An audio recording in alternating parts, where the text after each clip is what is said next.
김엘리의 경제산책 출발합니다. 자, 어느덧 올해가 거의 절반 가까이 지났죠. 시간이 되게 잘 가고 있습니다. 여러분께서는 올해를 굉장히 생산적으로 보내셨나요? 아마 몇 안 되는 제 구독자분들은 인생에 대한 인사이트가 남다른 분들이니까 다들 잘 지내실 거라고 믿겠습니다.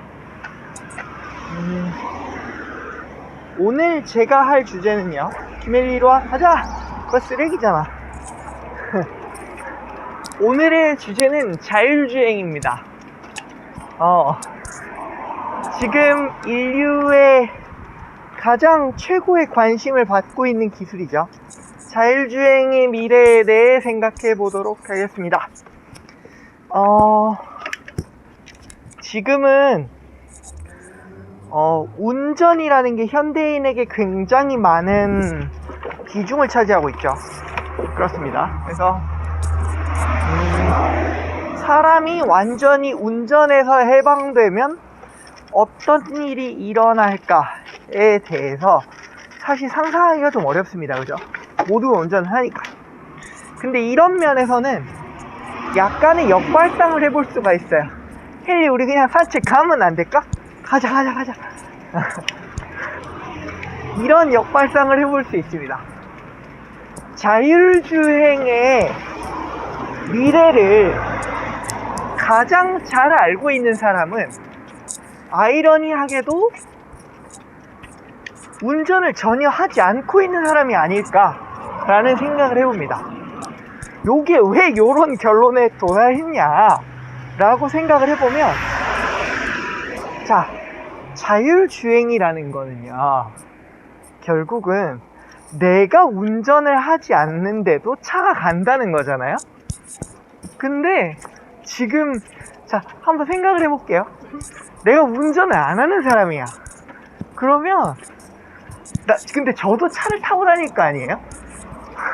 그냥 하자.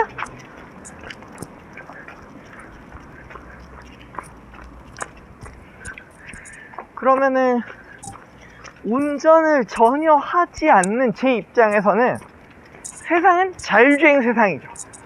그렇죠? 내가 운전 안 하잖아. 그럼 차가 알아서 가는 거 아니에요. 대신 이렇게 말하면 굉장히 어폐가 있죠. 흔히 말하는 미래에서의 자율주행하고, 그 다음에 지금 대중교통, 소위 BMW를 타는 사람들이 말하는 자율주행 간에는 온도차가 있지 않느냐 라는 반론이 있을 수가 있습니다. 그래서 여기서 좀 더 무리수를 둬서 말씀을 드릴까 하는데요. 소위 제가 누리고 있는 대중교통의 자율주행 세상, 버스 기사님들과 전철 그분들도 기사님이라 그러나요? 기사님들과 택시 기사님들이 만들어주신 반자율주행 세상이 과연 진짜 자율주행 세상과 무엇이 다른가를 생각해 보면요,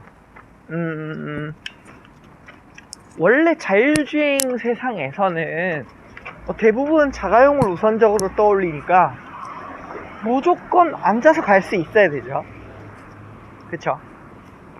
근데 현실 세상에서의 대중교통은 앉아서 가는 거 쉽지 않습니다. 굉장히 어려워요. 그죠? 가장 큰 난제 중에 하나라고 할 수 있겠고요. 그 다음에 보통은 자율주행이라 그러면 인공지능이 운행하기 때문에 시간과 공간의 제약이 없어야 되죠. 근데 대중교통은 시간과 공간의 제약이 있어요. 그죠? 그런 점이 가장 큰데, 그런 점도 약간의 가정을 더한다면 조금 다른 모습이 될 수도 있을 것 같아요. 자, 요렇게 한번 생각해 볼까요? 자, 내가 지하철 타긴 타요. 근데 언제 지하철을 타든 무조건 앉아서 갈 수 있다 라고 한다면 자율주행의 모습에 가까운 미래라고 할 수 있을까요? 그나마 좀 근접했다고 할 수 있습니다. 그쵸? 근데 요것도 조금 모자라요. 이거 조금 모자라면은, 왜냐? 보통 자율주행이라 그러면, 차로 혼자 탄다 그러면 공간이 프라이빗해져야 되는데, 대중교통은 프라이빗하진 않잖아요. 보는 눈이 많죠. 그리고 좀 이용 시간이 아닐 때, 사람이 적을 때 탄다고 해도 완벽한 프라이빗함을 누릴 수는 없죠. 근데 물론 그 유사함을 첫 차를 타면 조금 느낄 수는 있는데, 그것조차도 어느 정도의 한계는 있지 않나. 그렇게 이제 여러 가지들을 조합을 해보면은 자율주행 세상의 근처에라도 다가가는 경험을 하고 싶다면, 지하철에 아무도 안 타는 시간대에 혼자 타면 그런 경험을 해볼 수 있다라는 결론에 이를 수가 있어요. 오늘 주제가 유독 생뚱맞은데, 여기서 조금 더 가보면 재미있는 결론에 이를 수 있으니까 나름 기대를 해주시고, 그런 관점에서 생각을 해보면, 그거 약간 그거죠. 이게 샌드박스 같은 개념이에요. 제한된 환경에서 내가 시험할 수 있는 기술의 미래를 미리 예측해보는 단계. 그러니까 지금 제가 하고 있는 작업은 자율주행 세상에 대한 일종의 시뮬레이션이죠.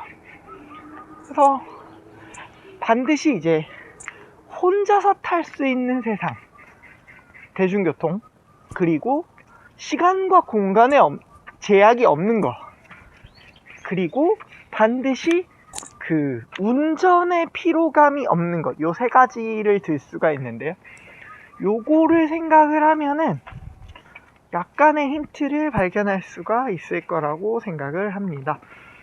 그래서 이제 그런 부분들을 생각을 해보자면, 가장 가깝게는 그런 것 같아요. 자, 일단 앉아서 가는 거를 기준으로 생각을 해볼까요? 이것에서 알 수 있는 자율주행의 가장 큰 기본 속성은 차를 타는 것이 휴식이 되어야 한다는 점이에요. 그쵸? 그러면 지금은 대부분의 경우에 운전을 하시는 분들이 운전을 하는 게 에너지를 소모하는 활동이에요. 그죠? 그래서 운전을 하는 것이 굉장한 피로감이 됩니다. 그쵸? 그래서 명절 때나 장거리 운행을 할 때 조수석에 앉아있는 사람이 면허가 없다. 이거는 전쟁감이죠. 거의 전쟁감입니다. 그래서 지금은 운전을 하는 경험이 굉장히 에너지 소모적인 활동인데, 만약 이게 운전을 하는 시간이 휴식이 될 수 있다 라고 생각을 하면 많은 것들이 달라질 수 있겠죠. 자, 예를 들어서 지금은 모든 사람들이 출퇴근에 대한 스트레스가 있습니다. 그죠? 왜 그런가요? 퇴근의 과정이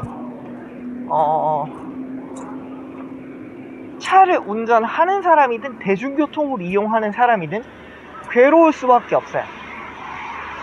근데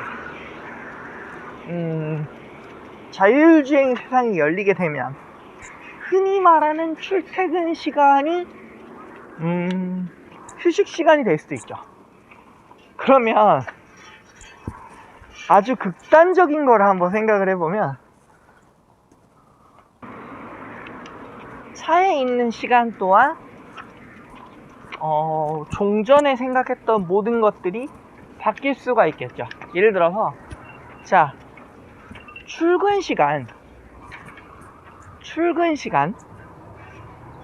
시간에는 반드시 준비 시간이 포함이 되는데, 그렇게 생각을 한다면 출근 준비 시간조차도 획기적으로 줄어들 수가 있죠. 왜냐면은 직장에서 회사로 이동하는 시간 동안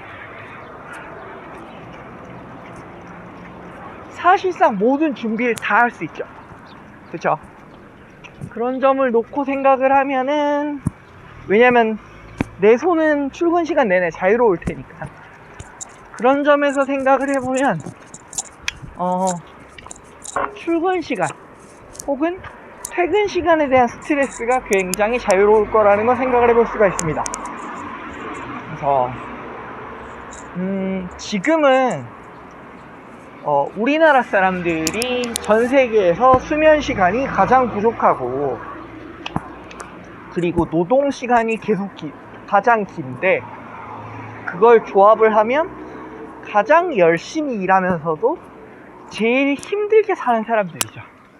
근데 만약에 자율주행 세상이 실현이 된다 라고 하면은, 내가 지금보다 수면을 좀 더 많이 취하면서도 얼마든지 지금과 같은 삶의 질을 유지할 수가 있겠죠.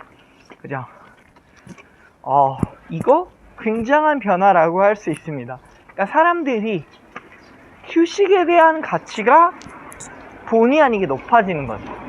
근데 이 부분에서 만약에 종전에 충분히 휴식을 취하고 있었던 사람이라면 휴식 시간이 아닌 다른 시간으로 활용할 수도 있겠죠.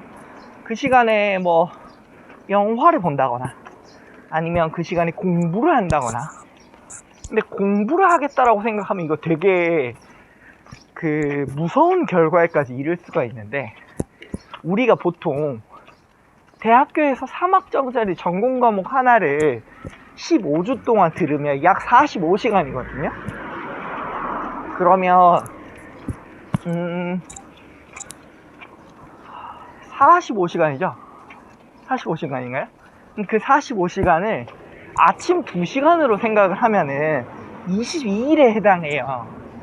그러면 우리가 왕복 출퇴근 시간을 약 2시간이라고 봤을 때, 우리가 한 달의 시간을 쪼개서 한 가지 분야를 공부하면 대학교 전공 한 과목만큼의 강의를 들을 수가 있는 거죠. 심지어 나 혼자서. 그게 주는 가치는 어마어마할 수 있죠.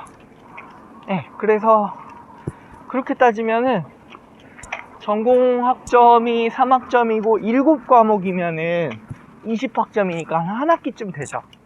그러면은 출퇴근 시간 6개월만 투자해서 공부를 해도 대학교를 한 학기 다니는 것만큼의 교양을 쌓을 수 있다는 얘기가 되겠죠. 우와, 굉장합니다. 그죠? 진정한 평생교육 시대의 도래에 자율주행이 크게 기여를 할 수 있다. 그리고 지금 보면은 출퇴근이라는 개념이 있잖아요. 만약에 자율주행이라는 개념이 출퇴근을 줄이다 못해 출퇴근을 없애는 지경에까지 가게 된다면 좀 더 획기적인 발상으로 나아갈 수 있다는 생각이 들거든요. 예를 들자면, 자, 만약에 우리 지금 지난번에 이제 부동산 얘기할 때 어떤 얘기들을 했었냐면, 부동산 임대 수익률의 최저 마지노선이 최소한의 생계인 찜질방 가격이 기준이 될 수 있다 라는 얘기를 했었는데, 자, 만약에 그 기준이 차가 된다면 어떨까요? 가능할까요? 가능할 수 저는 있다고 생각이 들어요.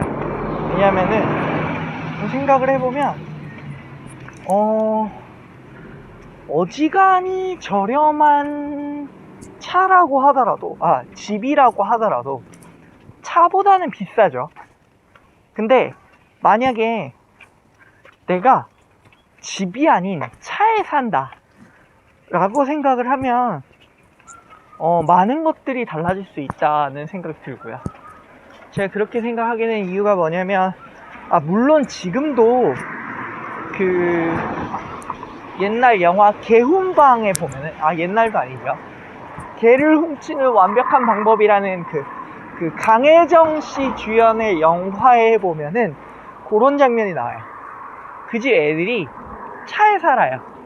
그죠? 그리고 모텔 대시를 했을 때 씻고. 근데 그게 이제 달라지는 거죠.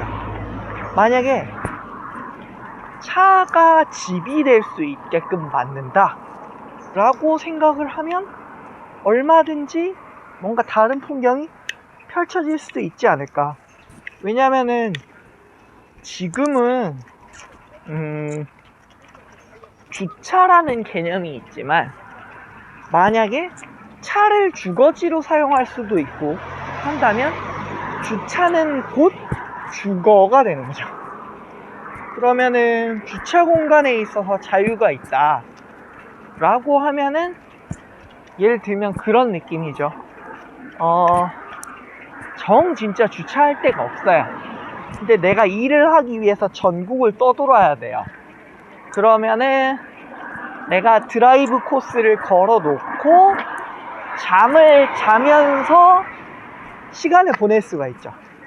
차가 서 있지 않으니까 주차 위반 딱지는 안 붙겠죠. 차는 움직이고 있는데 나는 자고 있어요. 그럼 그동안 나는 예를 들어서 오늘 충남 논산에서 공장 일을 하기로 했어요. 근데 난 지금 인천에 있어.